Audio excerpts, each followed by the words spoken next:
ليلة صعبة عاشها إبراهيم دياز بالأمس أمام فياريال. كل شيء بدأ حتى قبل أن يطلق الحكم الصفارة البداية. فريق فياريال قرر تكريم لاعب بابا جاي بمناسبة فوزه بكأس إفريقيا. وتخيل معي الموقف: إبراهيم دياز جالس ويشاهد أمام عينيه تكريم اللاعب الذي سجل هدف الفوز وحرمان المغرب وحرمه شخصيا من اللقب القاري، والملعب كله ينظر. بعد ذلك حصل ريال مدريد على ركلة الجزاء أخذها كيليان بابي وسددها على طريقة البانينكا، وهي نفس الطريقة التي أضاع بها إبراهيم دياز ركلة الجزاء في النهائي. قد يظن البعض أن بابي كان يضغط عليه ويزيد عليه، ولكن الحقيقة كانت عكس ذلك تماما.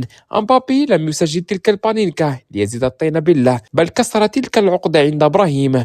مباشرة بعد تسجيله الهدف توجه مبابي نحو إبراهيم قائلا له: هذه لك، هذه من أجلك. أراد بابي أن يوصل رسالة لإبراهيم مفادها: لا تخف، ارفع رأسك، لقد سجلتها بهذه الطريقة وستتمكن أنت أيضا من تسجيلها مجددا.